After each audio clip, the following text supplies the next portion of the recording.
Gil Martin here, and welcome everybody to today's episode of the Daily Packers Post, where we bring you in-depth videos on your Green Bay Packers. We have new episodes dropping every day, Monday through Friday, so hit the like button and subscribe so you never miss an episode. Also, visit our website at thepackerspost.com for in-depth articles on the Pack.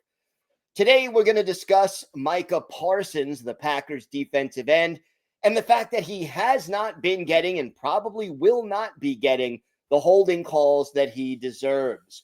You look back at the game last Sunday against the Bears at Lambeau Field, and while Parsons did not have any sacks, he did generate 7 pressures on Caleb Williams. And whenever Williams tried to scramble and gain the edge, he could not get around Parsons. But anybody who watched that game saw a number of blatant incidents of holding, and no penalties were called against the Bears offensive linemen who were trying to block Parsons. And both Parsons and the Green Bay coaching staff are pretty confident that he's just not going to get the holding calls that he deserves. Now, the Packers acquired Parsons from the Cowboys late in August after the preseason, but before the start of the regular season. Brian Gutekunst's packaging 2 first-round picks and defensive tackle Kenny Clark to Dallas in order to get the Pro Bowl edge rusher. But look, since he's come here, Parsons has done a great job. 12.5 sacks, consistent pressure on opposing quarterbacks. His Pro Football Focus rating, he is in the top 5 of all edge rushers in his pass rush grade, and his presence has had a big impact on the defense. We start with the defensive double teams that he draws that help his teammates create pressure on opposing quarterbacks, and then the overall improvement in the pass rush has really helped the secondary as well. Green Bay cornerbacks and safeties know they don't need to cover opposing receivers for as long of time because quarterbacks won't have time to hold on to the ball and look for a receiver deep downfield. So the biggest example, Keyshawn Nixon, has already broken up 16 passes this year. In his career, he never had more than 7 in a season before this season.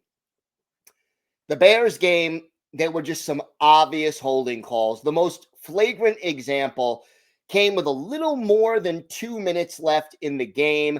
The Packers are up by 7. The Bears trying to go and tie the game on a last chance drive.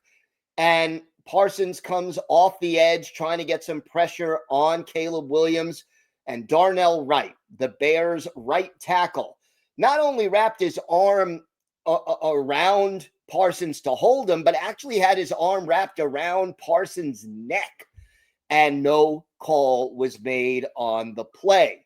And basically, Matt LaFleur, upset after the game, he said, I'm not going to go into what we were talking about, because he did have a discussion with the officials at the 2-minute warning.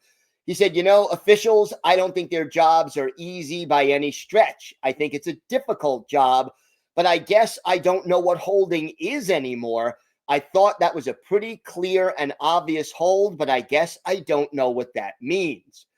And look, we all know as fans of this game that you could call holding on a lot of plays. But right now, the NFL is just favoring offensive football. They want high-scoring games. They want excitement. And therefore, even though Micah Parsons is a superstar, one of the elite players in the game, they are not going to give him the benefit of the doubt on a lot of these calls because they want to make sure that offenses keep putting points on the board. So Parsons has basically said, hey, I'm immune. I just got to keep fighting through. I mean, that's been the definition of my career. The rule book is they got to be in the chest area, and I'm not getting grabbed in the chest area.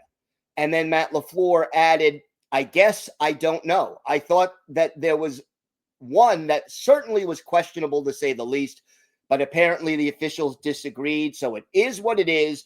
And we just have to continue to strain and fight and try to get to the quarterback. So, look, will comments like these from LaFleur at his press conference and Parsons maybe raise a little bit of awareness around the league, maybe get a makeup call or two going forward? We'll see. But ultimately, the Packers and Micah Parsons know that they cannot rely on the officials to call holding consistently, and they have to come and find a way to overcome this and get pressure on the quarterback either way. So far, Parsons has done a pretty good job of doing that this season in Green Bay. And if he can continue, he will continue to have a big impact on the outcome of these games. Visit our website at thepackerspost.com for in-depth articles on the Packers. We have new articles Monday through Saturday. Meanwhile, hit the like button and subscribe here on YouTube so you never miss an episode of the Daily Packers Post. I'm Gil Martin. Thanks for watching. Have a great day, everybody. Stay safe. And of course, go Pack Go.